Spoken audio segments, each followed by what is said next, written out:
You have to take the time to decide whether that's an easy choice, a hard choice, what the ramifications are of making whatever choice you decide ultimately to make, all of these things. And I don't care if you have a mental illness, if you're depressed or whatever, all that does is make these sorts of choices more difficult than they are to the average person.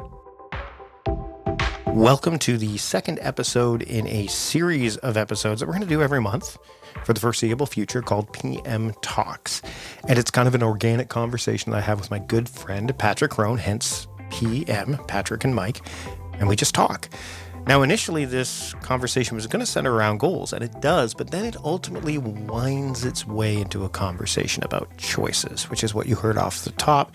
And I encourage you to listen to the entire conversation that we have so you have context for that opening remark that Patrick said right off the top of this episode. So let's get to it. Here is my conversation, another edition of PM Talks with my good friend, Patrick Rhone, as a special episode in a series on this podcast, A Productive Conversation. Enjoy.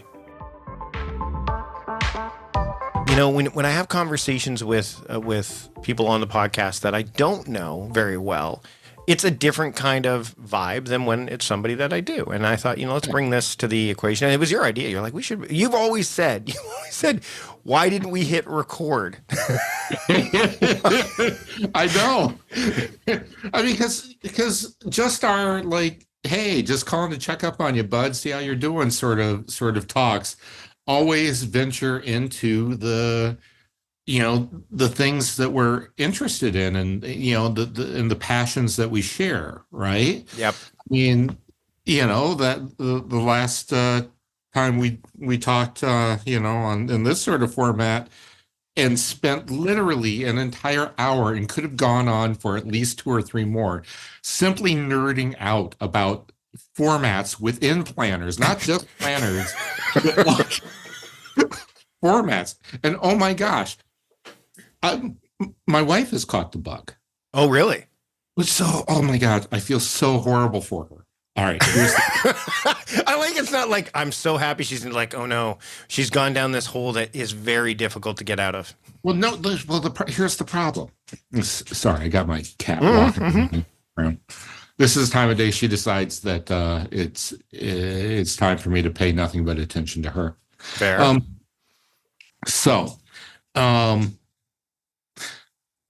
She got this hardcover planner somewhere. I forget the exact story behind it, but it was like a toss in the bag conference sort of gift, right? Sort of thing, right. A complete one-off sort of thing that she has absolutely come to rely on. Specifically, the format of the pages, right? And it's got a space for the tasks and the things. Just the layout. She's like, that's become her thing. And she has done everything: a reverse Google search, reaching out to the company that allegedly made this thing, but it's not. Like I said, it was a one-off thing. It's not something regularly true, or that they're willing to literally set up and print one of, let alone, set up and print 10. No, they want to set up and print 500, right? Sort of thing. Wow. And that's out. She just cannot find anything that matches or even comes close to this page layout format. And so now it's gotten to the point where she's got maybe 10 pages left in this thing, because it's undated pages too. That's the other thing she loves about it.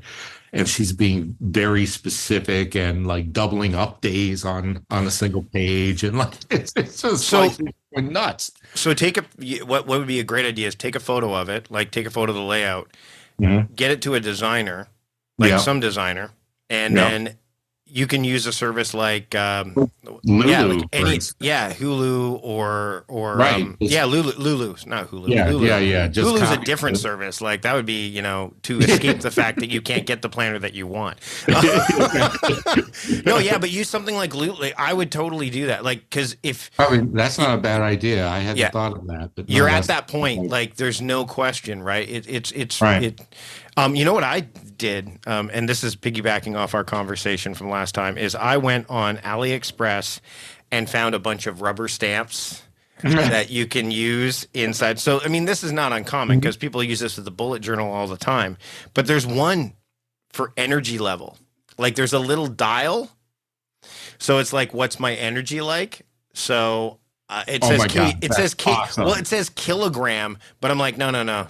That's my energy level. So I basically just and so I've got like these stamps, and then what I'm like, oh, I didn't get a stamp pad. Well, my wife, she used to do scrapbooking. Yeah. And so she had like the close to my heart scrapbooking ink pad. I love and it. it's like a dull Earl Grey, right? Oh, So it works really nicely because it's muted, right? So I just had to and again, back to the whole like geeking out about things. You know that I'm a coffee nerd, right? Well, what do I do with my beans every time before I grind them? I spritz them, right? With like a water spritzer. So I watch a YouTube video like, how do you revitalize this thing? And it's like you spray water. I'm like, oh, I've already got like I just went to my coffee station. spritz. Done. Yeah. And it was ready to go. So I'm using it inside of my Midori travel notebook now. I have the weekly note in here that is their notebook. It's a blank one. And then I have a middle a dot grid one inside the middle. And so this was spurred on by our conversation last time where we talked about it because I'm like, I want to customize this so it actually works for me in the way that I want to work. So in the blank notebook, I'm using like, here are the 6 tasks for the day. Actually, in the yearly, the monthly, which is also undated, I actually use the stamp on the inside to say these are like the 6 kind of intentions that are gonna. I mean, I have my annual axiom in here, which is reason my path, refine my pursuits, and respond with purpose. But then there's like 6 kind of more specific things that I want to realize in like these are not really resolutions, but more like goals or projects. Yeah. Like get the Night Owl book stuff done. Number 1, get the deal for that. Number 2, get the productivity diet out because getting the book out that's done should happen before getting the next book out. Yeah, right? that's probably a good idea in general. Lower my debt by 76%. So it's a very specific goal, which I don't normally do. And by the way, I got to be very curious. Yep. Why that? How did you come up with that? Because it's 2024, so 100 minus 24 is 76%. It's a goal worth aspiring to, right? Sure, sure. Why not? Sure. Arbitrary as any other goal. Why not, right? And then, but connected to that is buy 0 stuff, right? Mm-hmm. So yes. I think here's the thing is that I've looked around. The Christmas season was really interesting because my wife and I both agreed not to exchange gifts. We had stocking stuffers and things like that, which is where these, I bought these bullet journal kind of things, these stamp pads, but I made them my stocking stuffers. So like we actually because I'm like, I don't need anything else. I even re-gifted some inks I hadn't opened up. I'm like, those go in my stocking too. Like I haven't opened them yet. So so we could save some money on there. So I've already been thinking about that. But in terms of 0 stuff, for me, it's more like, I don't need to buy another fountain pen. I don't need to buy, we talked about planners last time and notebooks. I have a plethora of them. Oh my God. I have a box full of unused, yet to be cracked notebooks. Oh my God. Now that doesn't mean, and then the kind of what's been validating, and me, we've talked about this before, like seeing signals and looking for signs. My daughter, who comes back literally, she'll be back in 5 days from Europe. Like she'll be home, which is like after being gone for 4 months. But she was talking about buying gifts for people while she was on her European trip. And she goes, finding something for you, Mom, was really tough. And she was talking to my wife. Finding Colton was really tough. She goes, but Dad's easy. He likes coffee. He likes pens. He likes notebooks. He likes watches. Like everywhere I went, I'm like, so there you like. It makes gift getting more pleasurable when you buy 0 stuff. Like it's not about minimalism in a sense. I mean, also I think minimalism has kind of been it's been kind of capitalized, for lack of a better term. There's been some stuff which is nothing wrong with that because that's often how it gets wide adoption. I was listening to Daniel Kahneman talk to Adam Grant on his it was a reissue of his podcast Thinking, and Adam asked Daniel Kahneman whether he would like to see it, like how would he like to see an increase in happiness in the world? Like, does he think the world would be a better place? And Kahneman said, I'd rather see a reduction in misery. And I'm like, that is, because that's profound, because happiness it's impossible to sustain, because you can't sustain happiness, because otherwise, like when I say sustain, I mean, like, I think contentment is a more obtainable goal, like to be content. Right. Because happiness is one side and sadness is the other. So contentment kind of dances in the middle, right? To a degree, right? Yeah. So to me, you have enough, right? yeah, No. exactly. And I used to, by the way, you and I have talked about, like, I've talked to you about this before. The word enough, I had a really hard time with for the longest time. We've actually had this conversation because I said I'd rather deal with the word plenty than enough. But it's not about the word enough. It was about my relationship with that word, right? Because enough to me always meant you're one step away from not, right? You're one step away from being less than, not enough, right? Or more than. Right. Well, that's the other thing too, right? Like on the other. So as soon as you start to think about things like that, it's like, oh, your relationship changes with it. The last two, by the way, are have speaking of enough, have a 6-figure income. That would be nice. Close. Yeah. But, and you think maybe, Mike, you don't have a 6-figure income? No, not really. No. And then kind of hard to do in this line of work. To be honest. It is to do it consistently. Now, here's the most ironic thing after doing this long diatribe: talk less, listen more. I am getting better at that, but which is one of the reasons why I want to do this. I want to have conversations with somebody who, like, we can have good conversations where there's like an intent listening period. Rick Rubin talks about that in his book too. There's good back and forth. No, I think those are all worthy goals. I think that I want to jump back to the happiness versus contentment thing, because it's something that's been swirling around my head a little bit too with the project I'm currently working on. Have we talked about the fact that I'm almost kind of done with my next book? No, we haven't.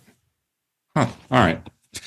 In any case, I digress. Now people are listening to this, so now either you can talk about it or you can wait until the next time we talk about it. Well, I think the next time we talk, if I'm thinking about the math right, at least a version of it might already be released. Okay. And I say a version of it because my goal right now is to simply get to the point with it where I would be happy with just printing and gifting one copy to the person that I'm writing it for.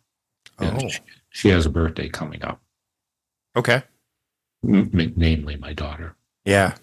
I'm writing it for her. I want to give it to her on her 16th birthday. My goal right now with the person that is helping me edit it is not quite the right word, because it's not just that, but it's also like really helping with the structure and what things go with what other things and that sort of thing. And she's just been doing a fantastic job of that. But my goal is to be able to just get it to a point where I can just, speaking of Lulu, upload a copy to Lulu and have a single copy or printed at whatever stage is at, and then gift that, and then actually, put it through, having a designer and, making it pretty and having a nice cover and a barcode and all the other things that are needed to actually put it up for sale. So she gets the prototype, basically. Yeah. To a degree. Yeah. I mean, I know that might be simplifying it a bit. Galley, maybe, she gets a galley copy, for lack of a better, I like galleys. I like prototype better because I get a lot of galleys. Like a Yeah, lot of galleys. that's true. Galleys go to everybody. Prototypes don't go to everybody. Yeah, this is true. This is true. Yeah, she gets a prototype, the very first prototype, in fact. Mhm. But it's one of these things that I'm writing for her that also has appeal to everybody, but has not been the audience I've had in mind as I'm writing it. I'm writing it for her.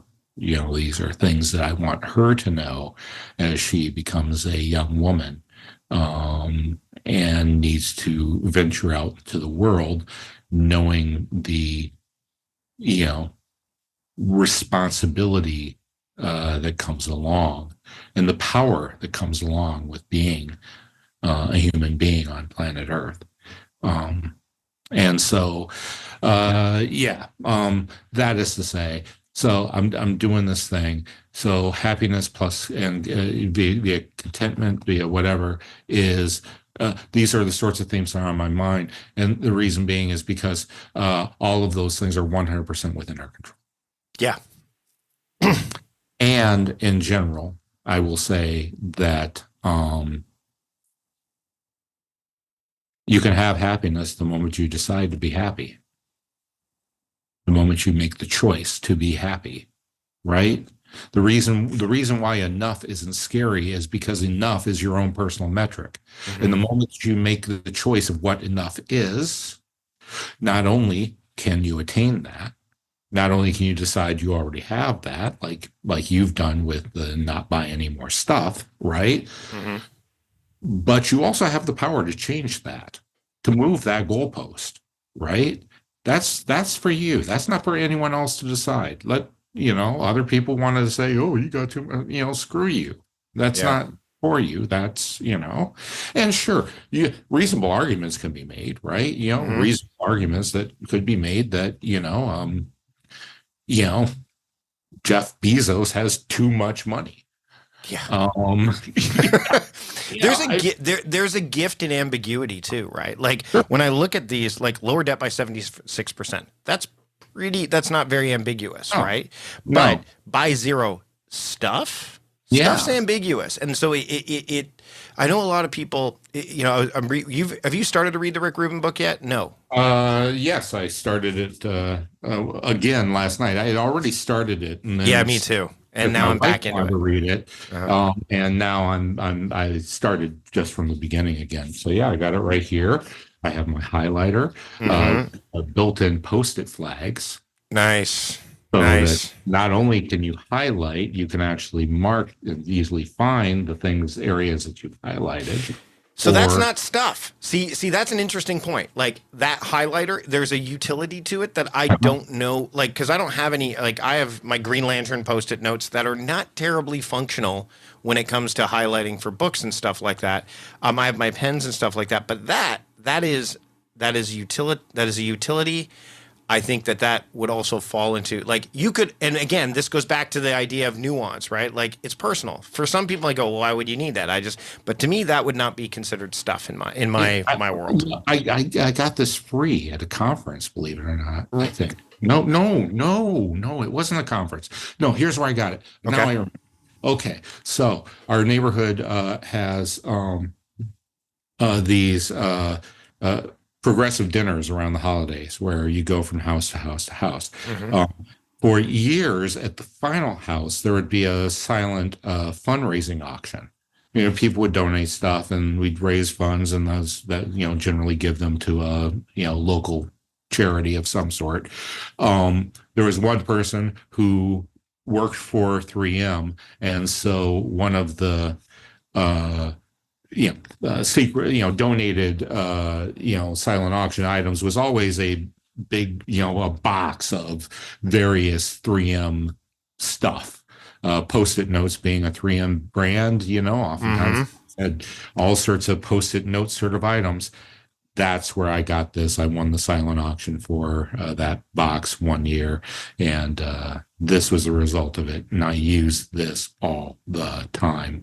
I've already refilled it a couple of times because I've had it for years. So I've refilled it a couple of times, but you can even tell by the tip how much it gets used.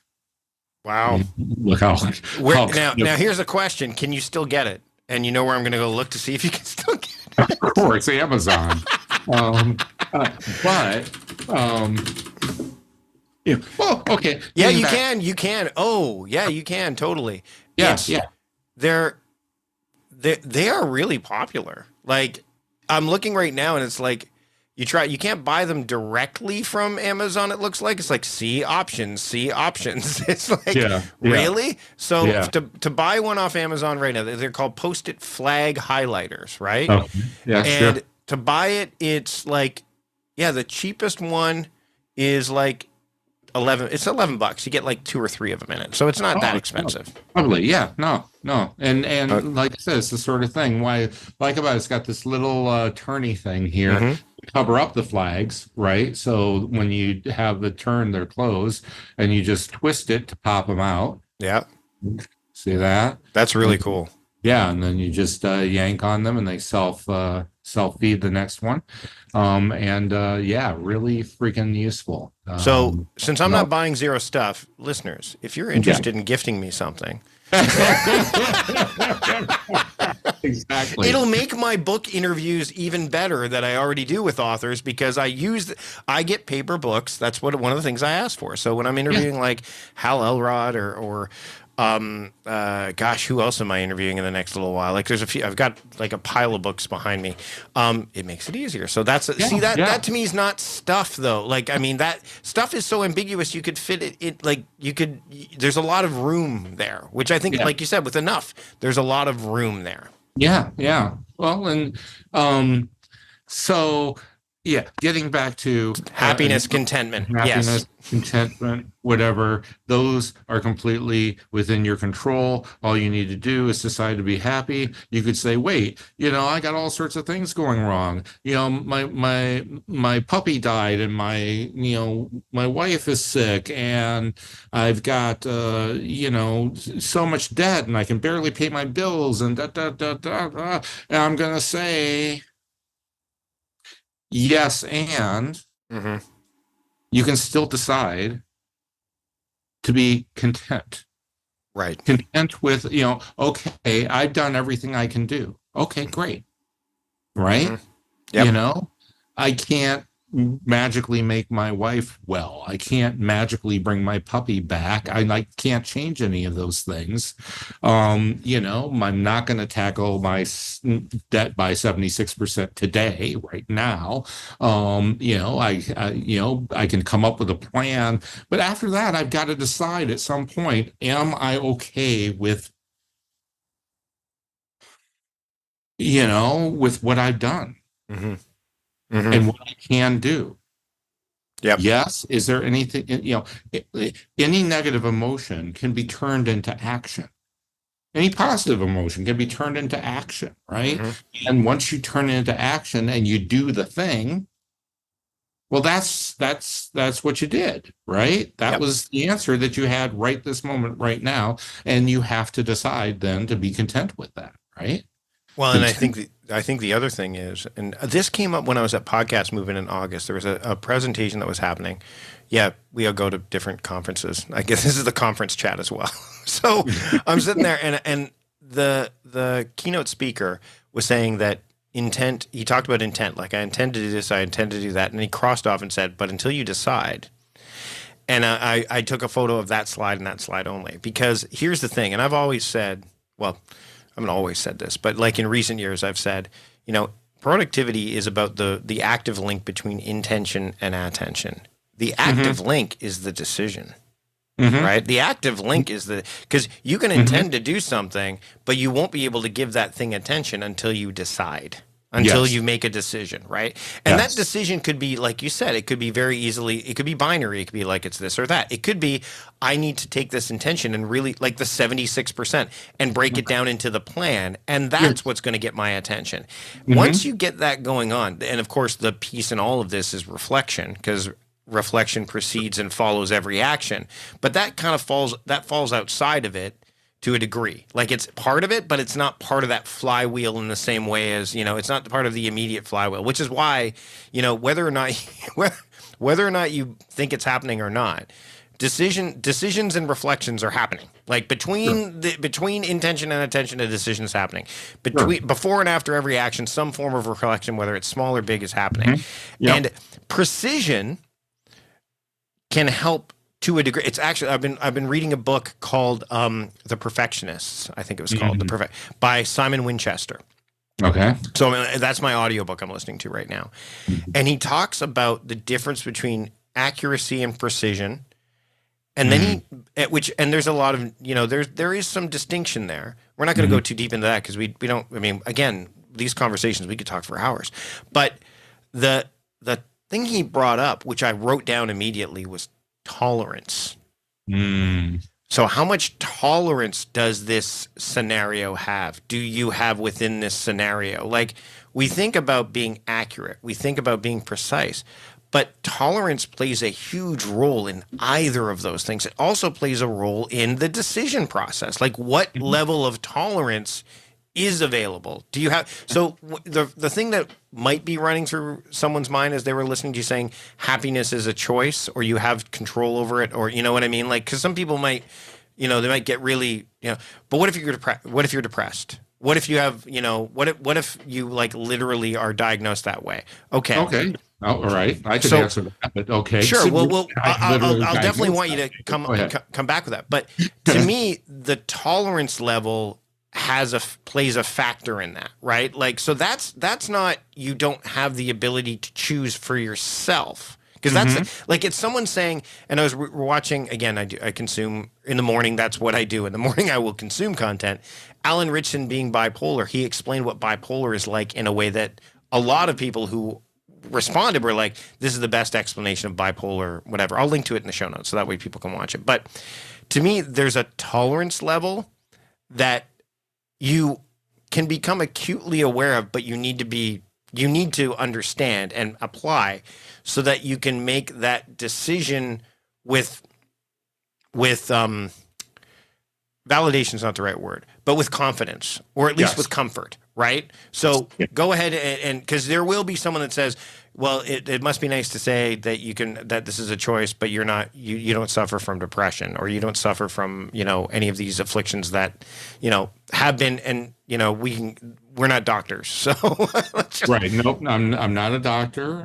Though I, have worked for a very long time being, a mental illness survivor myself, having worked in that space. I'm president of the board for Mental Health Minnesota. This is something I'm very, involved with and passionate about. And so, though I'm not a doctor, I have plenty of experience and and certainly I can address what I just proclaimed within that context. Are you ready? Yeah, absolutely. Why do people just assume that choices are easy? It's not, I didn't say that it was an easy choice to just decide to be happy, right? Yep. I mean, here's the deal, right? If you come and you punch me in the nose, it's a really easy choice to be angry. But it's not my only choice. My other choice could be to laugh. That's pretty funny. It's not an easy choice, but it's a choice that's available to me. Another choice is to punch you back, right? Well, that's just going to escalate back and forth. Probably an easy choice. Has a lot of consequences, likely consequences to it. Just because I said it's a choice, I never said it was an easy choice. You just assume that it's got to be an easy choice, and that's what I meant. And no, I didn't say. I just said it was a choice. But the truth of the matter is that choices are either easier or harder depending upon the context of the choice, right? Right. It is really easy for me to get angry about you to punch me in the nose, and that's why I default to that choice. But if I take a step back let the pain subside a little bit, maybe, I can say, I'm just not going to care about that. I'm just going to walk away. Truth is, you'd probably choose to be even more angry at that point because, wait, I was trying to start and you just walked away. Right? Like, but you get what I'm saying, I right? totally do. Yeah. When we say the word choice, we are accustomed to automatically assigning easy to that. And get out of that habit, because a choice is, is just because of the adverb in front of it doesn't mean it's not a choice. Right? Just because the hard choice doesn't mean it's not a choice.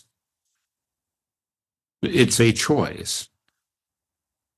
And you have to take the time to decide whether that's an easy choice, a hard choice, what the ramifications are of making whatever choice you decide ultimately to make, all of these things. And I don't care if you have a mental illness, if you're depressed or whatever, all that does is make these sorts of choices more difficult than they are to the average person.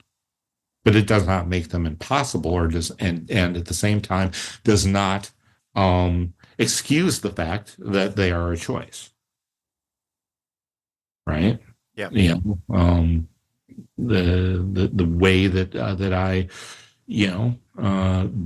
oftentimes battle my depression is by simply making the choice to get out of bed in the morning. Yes, that's a choice. Mm-hmm.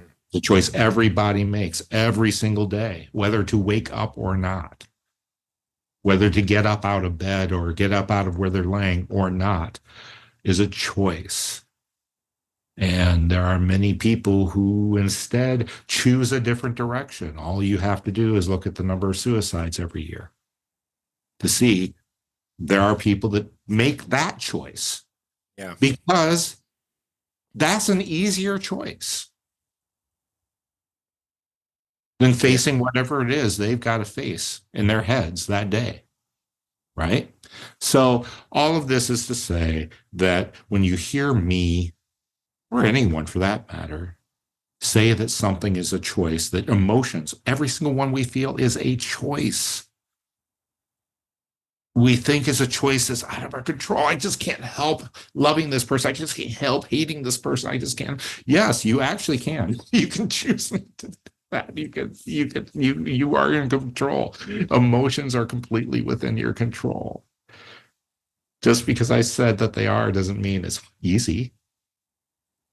It's hard. It's really hard. Doesn't take away the fact that it's a choice. So that's what I have to say about that. Patrick, thanks so much for the conversation, as always. And do you want to send anybody out anywhere to check out what you're working on? Or well, I just finally refreshed patrickrhone.com to kind of be a landing page where people can find all of the myriad of other things that I am doing, continue to do, it's a lot. I do a lot of weird stuff, but it's what makes me who I am, I suppose. All right, we'll see you next month for another, or next time, because next time. All right, take care. Thanks so much for taking the time to listen to myself and Patrick talk in another episode in our signature series. Don't know how long it's going to go, called PM Talks here on A Productive Conversation. If you want to check out all of the links we mentioned, any takeaways, just go to productivityist.com/podcast514. You'll have access to all of those. And while you're there, why don't you check out the sponsors that you heard during today's broadcast? Just go to productivityist.com/podcast sponsors. Click on any of the links of the sponsors you see on that page, and that way they know that we sent you there. Another way to keep up with not just this series, but the podcast in general, is to subscribe to the podcast. It supports the podcast, and you can do that wherever you get your podcasts, whether it's Spotify, Apple Podcasts, or even now, YouTube. That's it for this episode. We'll be back with a regular episode of A Productive Conversation next week. Until then, I'm Mike Vardy, the host of A Productive Conversation, reminding you to stop doing productive and start being productive. See you later.